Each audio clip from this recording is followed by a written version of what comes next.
Hello दोस्तों, Amit story wise में आप सभी का स्वागत है। दोस्तों, हम आपके बीच कुछ खास कहानी लेकर प्रेजेंट हैं जो आपके समक्ष प्रस्तुत करने जा रहे हैं। दोस्तों, तो हम आपसे उम्मीद करते हैं कृपया ध्यानपूर्वक सुनेंगे। तो दोस्तों, जैसा कि युधिष्ठिर जब महाभारत का युद्ध जीतकर राजा बने तो किसे दी कौन सी मिनिस्ट्री, भीम और अर्जुन को मिली कौन सी भूमिका। तो चलिए आगे बढ़ते हैं। जैसा कि महाभारत कथा के बारे में जो वर्णन है उसके बारे में हम विस्तृत चर्चा करते हैं। तो महाभारत के युद्ध के कुछ दिनों बाद युधिष्ठिर हस्तिनापुर के राजा बने। क्या आप जानते हैं कि उन्होंने इस मौके पर राज्य को चलाने के लिए किसको कौन सा मंत्रालय यानी भूमिका दी। तो आगे बढ़ते हैं, कहानी के माध्यम से सब कुछ पता चलेगा। विस्तृत चर्चा करते हैं। दोस्तों, जैसे दोस्तों के हाइलाइटेड पॉइंट है कि महाभारत का युद्ध खत्म होने के बाद शुरू में युधिष्ठिर कतई राजा नहीं बनना चाहते थे। वह कृष्ण, भीष्म और अपने भाइयों के समझाने के बाद खुद को राजा बनने के लिए तैयार कर पाए।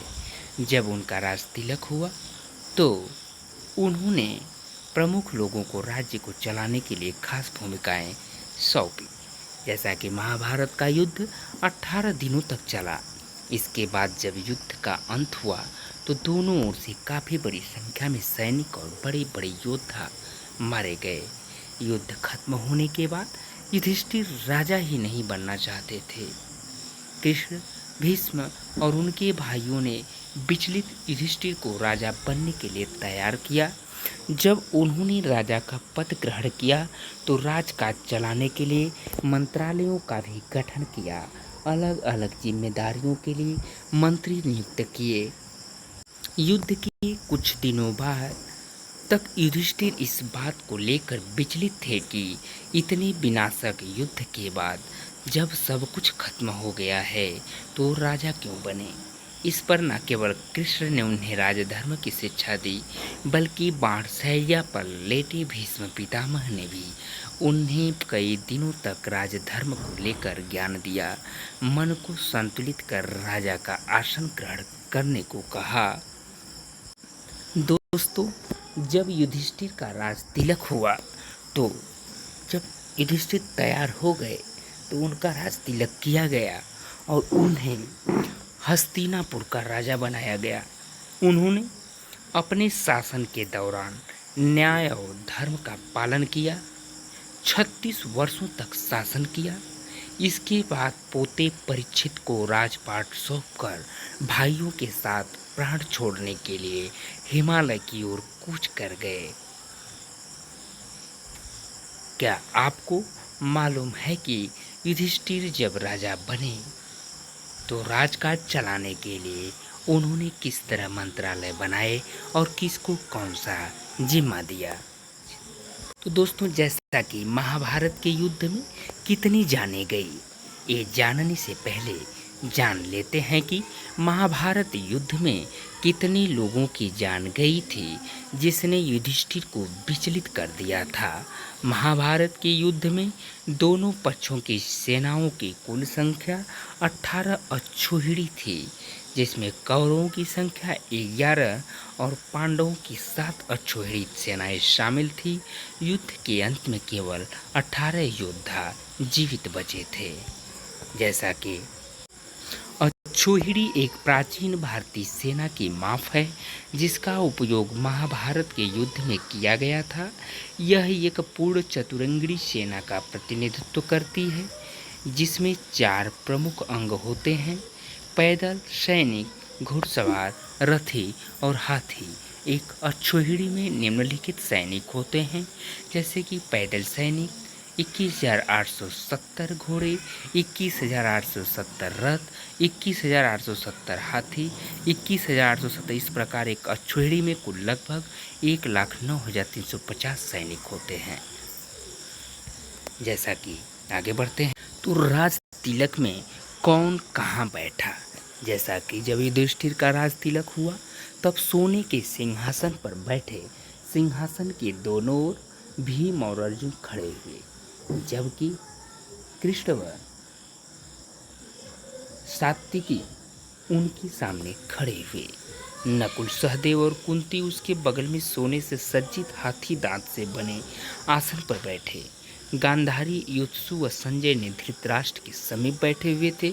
उस समय खास होम और पूजा पाठ हुए, नगाड़े बजने लगे, शंखनाद हुआ। युधिष्ठिर ने ब्राह्मणों को काफी दक्षिणा दी। इस तरह युधिष्ठिर ने राजा का कार्यभार ग्रहण किया। अब उनका अगला काम था राज्य को चलाने के लिए मंत्रालय गठित करके काम सौंपना। तो जब भीम को क्या बनाया गया था, इसमें उन्होंने भीम को युवराज घोषित किया, यानी उनकी गैर मौजूदगी में भीम राज्य के प्रमुख रहेंगे। साथ ही राज्य के काम में सभी तरह की मंत्रणा और कामों में राजा की मदद करेंगे। कहा जा सकता है कि भीम उनके गृह मंत्री भी थे। जैसा कि विदुर, नकुल और अर्जुन क्या बने, तो राजा युधिष्ठिर ने विदुर को मंत्रणा और संधि विग्रहादि का मंत्रालय सौंपा। संजय को कर्तव्य और आय व्यय निरूपण का भार सौंपा, यानी वो उनके वित्त मंत्री बने। नकुल को सेना का भार दिया गया, वह रक्षा मंत्री बने। अर्जुन को शत्रु राज्य के अवरोध व दुष्ट दमन का भार दिया गया। कहा जा सकता है कि उनकी भूमिका विदेश मंत्री और कानून मंत्री की थी और युद्ध होने पर सेना की अगुवाई करने की भी थी। तो दोस्तों, जैसा कि सहदेव को क्या भूमिका मिली, तो पुरोहित धौम्य को देवता ब्राह्मण आदि की सेवा का भार दिया गया।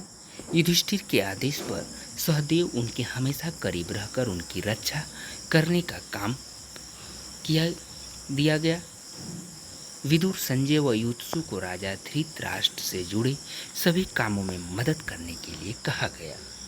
जैसा कि आगे बढ़ते हैं, तो किसी कौन सा महल दिया गया, यानी इस मौके पर युधिष्ठिर ने अलग महलों को भी भाइयों को दिया। धृतराष्ट्र की अनुमति से उन्होंने भीम को दुर्योधन का भवन दिया, तो अर्जुन को दुशासन, नकुल को दुमर्शन और सहदेव को दुर्मुख का भवन दिया। तो राजकाज में क्या सुधार किया, यानी युधिष्ठिर ने हस्तिनापुर में शासन करते समय कई महत्वपूर्ण कानूनी और सामाजिक सुधार किए। न्याय पर आधारित शासन, युधिष्ठिर ने अपने शासन में धर्म और न्याय को प्राथमिकता दी। वे एक न्यायप्रिय राजा के रूप में जाने जाते थे। अपने निर्णयों में हमेशा धर्म का पालन करते थे। उनका उद्देश्य राज्य में शांति और समृद्धि स्थापित करना था, जैसा कि छल कपट का त्याग करने की भावना। यानी युद्ध के बाद युधिष्ठिर ने छल कपट का त्याग करके सभी लोगों के साथ प्रेम का व्यवहार करने का संकल्प लिया। उन्होंने युद्ध के नियमों का भी पालन किया। फिर अगला पॉइंट है सामाजिक सुधार, यानी राज्य में शांति और समृद्धि स्थापित करने के लिए धर्म के मार्गदर्शन का अनुसरण किया। शासन में सभी वर्गों के कल्याण का ध्यान रखा गया। उन्होंने किसी भी वर्ग या जाति के प्रति भेदभाव नहीं किया, सभी नागरिकों को समान अधिकार दिया। फिर बारी आती है अगली पॉइंट की, जिसमें है शिक्षा का प्रसार, यानी युधिष्ठिर ने अपने शासन में शिक्षा के प्रसार पर जोर दिया। उन्होंने ब्राह्मणों और विद्वानों को प्रोत्साहित किया, उन्हें विशेष सुविधाएं दी। जैसा कि इस कहानी का आशय यही था कि युधिष्ठिर जब महाभारत का युद्ध जीतकर राजा बने, तो किसको कौन कौन सी मिनिस्ट्री और किसको कौन सी भूमिका मिली थी। तो इसका ही विस्तृत वर्णन इस कहानी में है। दोस्तों, हम आपसे उम्मीद करते हैं कि कहानी पसंद आई हो तो कृपया चैनल को सब्सक्राइब करें, लाइक करें एंड शेयर करें। हम आपका बहुत बहुत आभार प्रकट करते हैं। बहुत बहुत धन्यवाद दोस्तों। थैंक यू सो मच दोस्तों। I love you.